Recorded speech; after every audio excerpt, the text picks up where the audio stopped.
Halo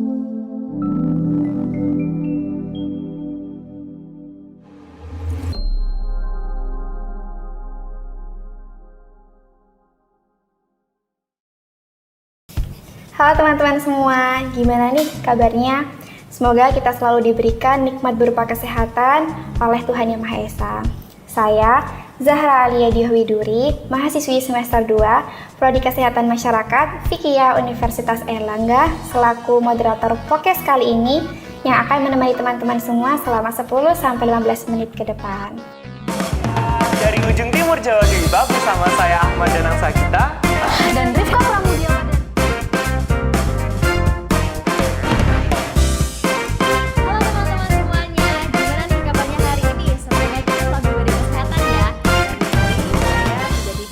Genre Kabupaten Banyuwangi. Wah, keren banget.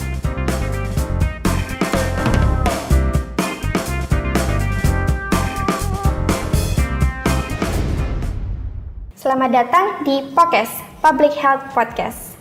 Nah, pada episode kali ini kita akan membahas topik yang sangat penting nih bagi para mahasiswa, yaitu gizi keluarga, kunci sukses mahasiswa, mitos atau fakta sih?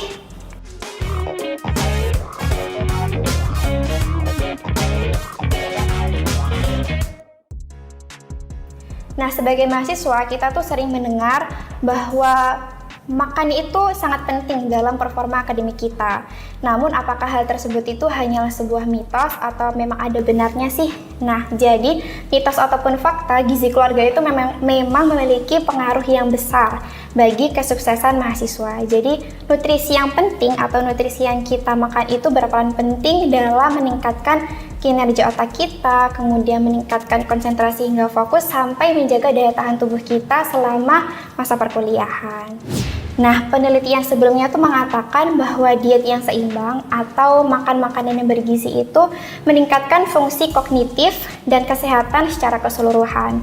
Jadi seperti kita memakan makan yang bergizi, kita tuh memberikan energi kepada otak kita untuk dapat lebih fokus, konsentrasi, hingga meningkatkan daya improve kita, ingatan kita, supaya kita tuh dapat berkuliah dengan lebih baik. Nah, di sisi lain, ketika kita banyak makan makanan yang buruk seperti banyak minyak, gorengan, kemudian makan yang manis, itu dapat menyebabkan kita cepat kelelahan, kurangnya konsentrasi, hingga perubahan suasana hati yang nantinya akan memberikan efek buruk kepada kita saat ujian terutama.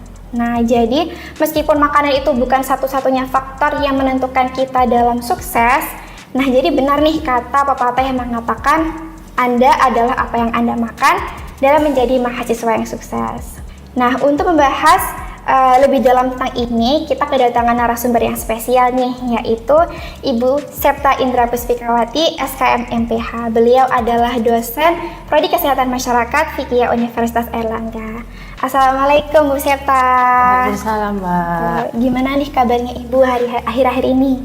Alhamdulillah baik, meskipun kemarin disibukkan dengan masa-masa anak-anak UTS gitu kan ya, nggak hanya mahasiswa aja, UAS nih maksud saya, anak saya juga masa-masanya ujian seperti itu. Jadi dua-duanya hektik ya Bu? Iya. Ya, gitu.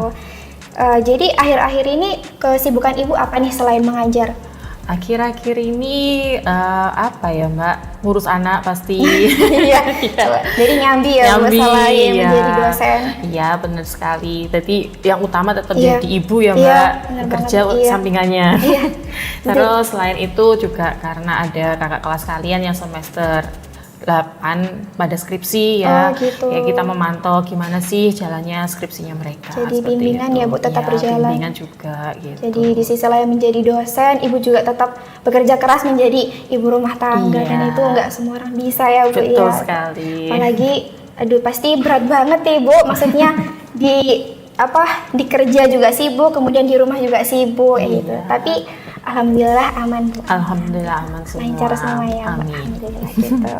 Jadi Ibu, apakah hari ini siap untuk lanjut ke podcast kali ini? Oke. Oke, karena Ibu siap, langsung aja nih kita bahas tentang gizi keluarga, kunci sukses mahasiswa, mitos atau fakta sih.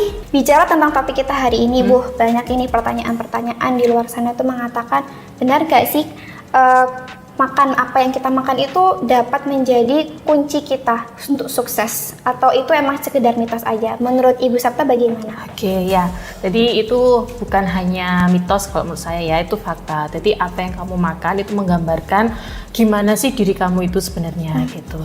Jadi kalau bisa kita lihat gitu ya, banyak kasus sekarang anak usia usia SD kayak gitu sudah mengalami gagal ginjal. Kenapa kayak gitu ya? Itu karena kebiasaan dari kecilnya ternyata banyak minum minuman yang berpemanis. Sebagaimana kita tahu sekarang di lingkungan sekitar kita minuman-minuman manis tuh banyak berkembang pesat gitu ya. Hanya dengan 3.000 ya kita sudah bisa dapat minuman manis tersebut gitu.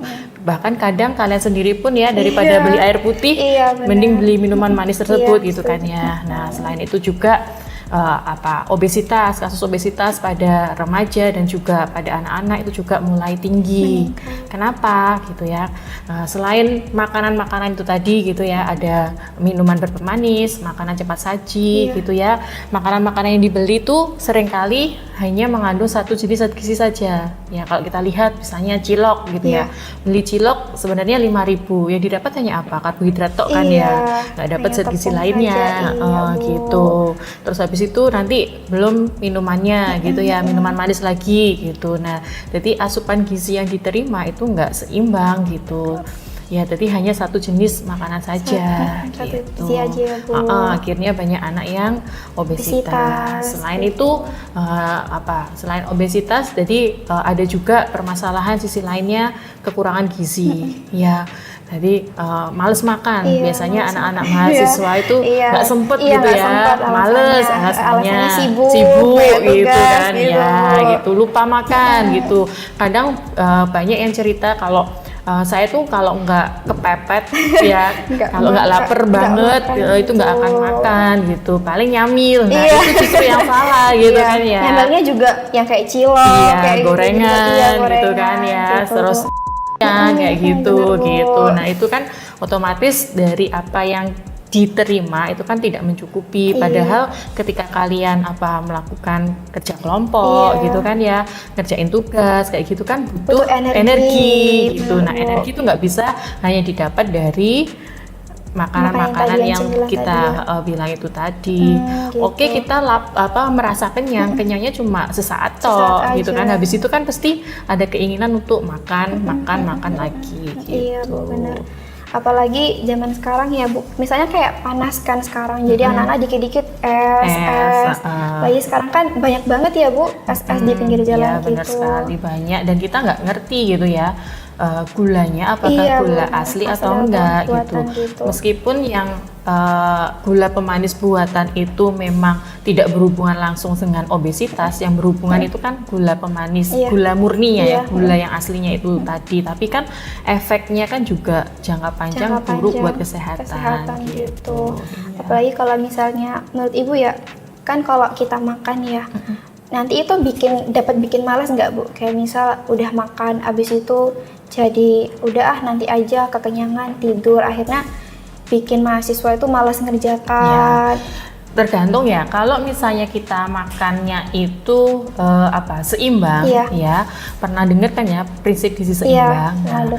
Jadi kalau makannya seimbang itu cenderung malah tubuh itu menjadi kayak energi itu terisi kembali gitu. Nah kalau kita makannya nasi, terus kalau anak-anak tuh biasanya ada mie instan, ya karbo ketemu karbo, otomatis kan itu kenyang, tambah kenyang lagi gitu kan ya.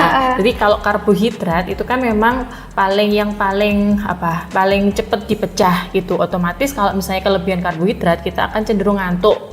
Biasanya kenapa kalian kalau habis makan itu ngantuk gitu ya, nggak bersemangat kayak gitu, karena komposisi makanannya yang kurang tepat gitu. Jadi makanannya kebanyakan mengandung karbohidrat itu tadi ya, nggak ada pelengkap yang lainnya, itu menyebabkan kalian itu menjadi kayak lemes gitu kan, malah habis makan kan kenapa kok cenderung ngantuk gitu jadi tadi, malas belajar, malahan nggak semangat gitu kan ya. Nah itu tadi penyebabnya. Jadi kalau makan diusahakan jangan hanya dari satu zat gizi saja gitu. Nah kalau misalnya dalam satu hari itu kan kita butuh sekitar 2.100 untuk perempuan, kalau laki-laki sekitar 2.600-an gitu ya. Sekali makan berarti kan sekitar 700 kilokalori. 700 kilokalori. Nah, kalau nasi 100 gram itu sekitar 130-an. Mie instan tahu nggak kalori mie instan berapa? Berapa, Bu? Mie instan itu sekitar 400-an. Ya. Itu satu kali makan, satu bungkus Bu. satu bungkus 400 itu. kalori. 400 ditambah 100 kan 500. Iya. 500 yang kamu dapat cuma dari karbo tok. Wah. Proteinnya nggak ada kan? Iya, tidak ada, Bu. Makanya itu kadang kalau kelebihan karbohidrat itu cenderung kita itu ngantuk, lemes gitu. Ya. Oh, jadi ngaruh banget ya, Bu. Ngaruh, Gitu. iya, Berarti makanya. tetap disambi makan ini ya, Bu, sayur-sayuran. Sayur, dan jangan lupa tadi karena kita membahas tentang prestasi Iya. itu yang dibutuhkan adalah protein. Oh, Ya, makanan penting yang banget tinggi berarti ya, Bu, protein. Ya, karena dalam protein itu ada omega 3 di mana omega 3 itu sangat bagus untuk kecerdasan otak gitu. Terus omega 3 ini kita dapat peroleh dari mana, Bu? Dari protein itu tadi Protein ya. itu. Contohnya makanan yang mengandung omega 3 banyak itu adalah ikan. Ikan, Ya. ikan itu. Ikan-ikanan, apalagi Iya. kalau di Banyuwangi ikan Banyak itu sangat banget. sangat murah Iya, maksudnya. sangat murah, banyak sekali di pasar-pasar ya, di Bu. pasar-pasar. Jadi Oh, nggak gitu. usah takut ya kalau nggak punya, misalnya kita punya uang 10.000 Iya. itu bisa dapat ikan di sini Iya. sudahan kan? Iya, benar Ya, banget, beda Bu. kalau di daerah lain ikan tuh mahal gitu. Jadi Iya. kita dapat konsumsi itu ya, Bu, selama di sehari-hari gitu. Jadi paling nggak kalau misalnya ada kan orang yang nggak doyan ikan, Iya. ya itu paling nggak diusahakan minimal seminggu 2 kali lah ada ikan di dalam makanannya gitu. oh gitu, supaya ada penunjang protein tadi ya, Bu. Iya, Gitu. betul sekali gitu. Oke nih, Bu. Nah, menurut Bu Septa ini bagaimana sih cara memastikan keluarga untuk memberikan dukungan nutrisi yang tepat bagi mahasiswa agar bisa sukses Ya. kayak gitu? Oke. Kalau mahasiswa itu kan sudah beda ya dengan Iya. siswa, Iya, dimana beda-beda. kehidupan mereka itu sudah nggak jadi satu. Sebagian besar, apalagi pendatang. Iya. Kalau mahasiswa kan banyak kan kos ya, banyak yang kos kan sudah beda. nggak jadi satu sama orang Orang tua tuanya. sendiri, iya. Nah, kalau misalnya seperti itu, kalau menurut pengalaman saya sendiri, yang lebih berperan ketika dalam makannya Iya. itu bukan lagi orang tua, Orang tua. kalau sudah Mahasiswa, mahasiswa, kecuali iya. kalau mahasiswa ini tinggal dalam satu rumah, pasti masih mau makan dong Iya, gitu kan, masih ada semuanya yang kan orang dari tuanya tua, iya, gitu Bu, kan ya. Nah, berbeda kalau misalnya di dalam suatu lingkup kos-kosan kayak Iya. gitu, yang lebih berpengaruh itu adalah teman Teman sebayanya. sebayanya. Iya. Teman satu kos nih, Teman Pak, satu Bu. kos, nggak hanya satu kos, teman satu Lingkup. peer-nya lah Iya, ya. teman-teman. Satu circle-nya kayak Iya, satu gitu circle. ya. Iya, Ya. iya, benar, Bu. Ketika dia makan A, biasanya kan si A ini juga Ikut akan makan. ikut Oh, iya. juga gitu Makan kan ya. bareng ya, Makan bareng Bu. gitu. Nah, gimana peran keluarga? Yang peran keluarga yang bisa dilakukan, kalau pengalaman saya dulu kan juga kuliah gitu Iya. ya. Kalau orang tua saya tanya gitu, udah makan belum gitu ya, makannya apa gitu. Terus uangnya masih enggak gitu kan ya. Karena kan kalau kos itu kan sudah diri sendiri Iya, yang diri sendiri yang menentukan gitu kan ya. menentukan. Kita Benar, tidak Bu, lagi kayak masa-masa SD yang Yang makan itu harus Disiapkan disediakan. sama Nah, orang kalau tua. kita ini kan sudah nyari sendiri Iya, benar, gitu. Bu. Jadi keputusan ada di Tangan kita sendiri. gitu. Gimana kita mengatur uang, misalnya dikasih uang 1 bulan 1 juta Iya. misalnya. Nah, 1 juta ini gimana seharinya bisa tercukupi kebutuhan gizi. Jadi peran orang tua itu tadi ya, tetap harus dipantau Dipantau, gitu. ya, Bu, ya. Makannya sudah atau belum gitu, makannya seperti apa gitu ya. gitu. Paling enggak kalau setiap hari kan kadang juga risih ya, Iya, Bu. kalau apalagi sudah dewasa Iya, kok pasti ditanyain malu terus juga. gitu kan ya. Iya. Ya paling enggak seminggu berapa kali Ditanyakan, ditanyain kayak gitu. gitu. Kalau sudah usia menginjak dewasa kan, Iya. kalian ini kan bukan remaja lagi, Iya, itu bukan. seperti itu. Jadi lebih ke teman yang Teman lebih sendiri. berpengaruh kepada makanan Makan kita, sehari-hari. gitu. Meskipun kebiasaan makan yang terbentuk pada kalian saat ini itu Iya. kan dari kebiasaan ketika kecil, iya, ya kan? benar, Bu. Jadi misalnya contohnya saya tuh nggak begitu suka ikan sampai sekarang, gitu ya. Kenapa kok saya nggak bisa suka ikan? Karena ayah ibu saya, ibu sama ayah saya tidak membiasakan saya untuk makan ikan gitu. Nah, beda teman saya yang dari dulu, saya punya teman dari Sulawesi, hampir setiap hari dia makan ikan. Jadi dia suka sekali sama ikan gitu. Jadi kebiasaan makan memang dibentuk dari keluarga. Tapi ketika kalian sudah keluar dari rumah gitu kan ya, itu apalagi kayak mahasiswa sudah punya istilahnya bisa punya uang kan ya, meskipun masih dikasih sama orang tua, tapi kan kalian yang ada pegangan uang itu menentukan keputusan makan dari kamu. Jadi terserah kita mau makan apa jadi itu emang susahnya gitu ya Bu, ngontrol kita diri. Makan itu. Jadi kita harus pinter-pinter sendiri ya. Kalau misalnya kita pengen sehat, kita harus pilih makan yang sehat, menghindari makan makanan yang nggak sehat tersebut gitu. Nah, susahnya itu kadang Bu, kalau misal teman-teman kita nih ngajaknya makannya di fast food, kayak gitu tuh susah banget Bu. Makanan-makanan baru gitu kan ya. Kadang itu ini ya Bu, misal kita, nggak deh, aku nggak mau gorengan dulu, nanti diajak apa sih sok sehat. Bener sekali, itu sulit Bu. Tapi gimana sih Bu caranya biar kita itu membuat teman-teman kita tuh juga pada ikut biar sehat gitu loh Bu? Ya gimana ya, susah memang. Saya sendiri juga pernah gitu ya, ada temen gitu beli minuman kemasan, 500 ml minuman kemasan tuh kalorinya kan sekitar 300-400an. Jadi hati-hati juga buat kalian gitu ya, minuman manis kayak gitu, apalagi kayak gitu kan, bilangnya dia yogurt, ternyata gulanya itu juga sangat tinggi gitu. Nah, sama gitu, saya juga ngalami, apa sih gitu aja dipilih-pilih gitu kan. Otomatis kan kita susah gitu kan ya. Nah, gimana caranya? Ya mulai pelan-pelan gitu ya, dari edukasi dari teman-teman sendiri, ditunjukin aja langsung, lihat entah gitu ya. Kalorinya faktanya segini, ini loh segini gitu ya. Sekali minum ini tuh kamu sudah nggak makan lagi sebenarnya, tapi kan kamu tetap makan gitu. Artinya kamu kelebihan kalori gitu. Mungkin pelan-pelan gitu, nggak bisa langsung tolak mentah-mentah tuh pasti malah langsung diejek pasti gitu kan ya. Nah, gimana caranya ketika ngobrol santai kayak gitu, pelan-pelan dikasih tahu, kan pasti ada kan ya informasi nilai gizinya itu di belakang kemasannya itu. Nah, itu ditunjukin aja gitu. Ini tuh buruk sebenarnya. Paling enggak kalau kamu sudah minum satu kemasan itu, kamu nggak boleh makan lagi, tapi kamu masih lapar kan? Pasti masih lapar gitu. Nah, gitu. Apalagi cuma minuman kan. Gitu. Apalagi caranya. Pasti ini ya Bu, kandungan gulanya tinggi ya? Kandungan gulanya tinggi. Iya. Melebihi apa yang dianjurkan. Gitu. Berarti gula yang dianjurkan dalam satu hari itu berapa Bu? 50 gram. 50 gram 50 gram atau 5 sendok makan. Waduh, kalau misal minum es teh satu hari 3 kali kayaknya udah lebih. Iya, udah lebih itu. Waduh Bu, oke Bu, lanjut kita. Jadi seperti yang sudah ketahui itu ya, jadi nutrisi itu memiliki peran yang sangat penting ya Bu ya dalam kesuksesan atau menunjang kerja otak kita gitu. Jadi menurut Ibu nih bisa memberikan tips and trick nih buat mahasiswa untuk mendapatkan asupan nutrisi yang cukup dalam sehari-hari. Gitu. Oke, tadi ya seperti kita sempat singgung gitu, kalau sudah mahasiswa kan otomatis keputusan ada di mereka sendiri. Iya, benar, Bu. Keluarga hanya sebatas memantau gitu saja, kan ya, sudah makan atau belum, uangnya masih atau enggak, seperti itu. Nah, gimana sih caranya gitu? Caranya adalah kita pinter-pinter milih makanan yang yang sehat gitu ya. Jadi kalau misalnya biasanya anak-anak itu nggak sempat makan juga itu tadi, akhirnya mereka memilih untuk makan gorengan atau enggak makanan yang ciki-cikian kayak gitu. Aja. Nah, kalau dilihat makan gorengan beli 5 udah 5.000 gitu ya. Sedangkan dengan uang 5.000 itu sebenarnya kita sudah bisa dapat nasi sama sayur, ya kan? Nah, kalau dulu saya berasnya itu biasanya beli sendiri.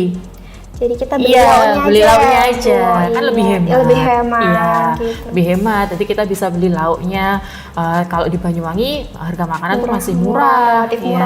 Sayur 3.000 udah dapet. Dapat. Nah, terus untuk lauknya gimana? Satu butir telur 2.000 dapat Iya, juga dapat kan ya. dapat juga. Kalau enggak itu tadi telurnya juga kita beli aja 1 kilo bisa pakai Buat 1 minggu. 1 minggu, iya, cukup Iya, ya, cukup gitu. Terus kalau misalnya bosen telur terus gitu, Iya. boleh nggak yang lainnya gitu? Tahu tempe kan juga sumber protein kan Iya. ya. Tapi juga hati-hati jangan terlalu banyak tahu sama tempe digoreng gitu. Oh gitu, Bu. Ya karena pembatasan jumlah asupan minyak itu juga harus dibatasi gitu karena minyak itu kan ada kolesterolnya. Iya, Kolesterol itu kan ya tubuh butuh kolesterol tapi tidak dalam jumlah yang banyak gitu. Nah mungkin bisa tumis kan cuma sedikit minyaknya. Gitu. Jadi alternatif Divariasikan, lain, divariasikan gitu. itu ya, Iya Bu. benar. Ya kalau gitu sih kalau menurut saya kalau ingin misalnya terbatas uangnya ya itu tadi berasnya kita beli aja sendiri, gitu.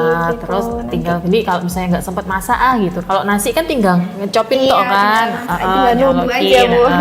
Jadi ke kampus bisa bawa bekal karena kan kalau biasanya anak-anak itu susah cari makannya Iya. gitu kan ya. Jadi bisa bawa bekal ke kampus gitu. Disiapin dari kos Dari ya, Bu. kos, Nanti habis kuliah makan kayak gitu. Terus jangan lupa tadi kan baru sayur sama Iya. nasi, buahnya jangan lupa. Oh iya, itu penting banget, Bu. Buahnya juga penting karena tadi kan seperti yang kamu bilang menjaga daya tahan tubuh. Iya, menjaga daya tahan tubuh. Salah satu sumber yang bisa menjaga daya tubuh kan vitamin C. Ya, sumber vitamin C ada banyak pada sayur sama buah. Oh Gitu. gitu. Jadi selain makan makanan sayur-sayuran, buah itu juga penting Iya, ya, Bu. buah juga penting. Dan nggak kalah pentingnya adalah air putih. Oh itu. Nah, anak-anak tuh sering lupa minum air Nah, putih. iya tuh sulit banget, Bu, untuk membuat bentuk kebiasaan itu, Bu. Iya, dan bilangnya kenapa nggak minum air putih, lupa. Kalau nggak gitu males gitu Iya. kan ya. Padahal komposisi di dalam tubuh kita kan banyak cairan. Banyak air ya, Bu. Ya, apabila kita kekurangan cairan, biasanya konsentrasi kan juga menurun. Iya, benar Ya kan kalau banget, puasa itu kan kalau Iya. sudah sore itu kan kita sudah nggak bisa fokus, Lemas banget, Bu. lemes dan nggak bisa fokus.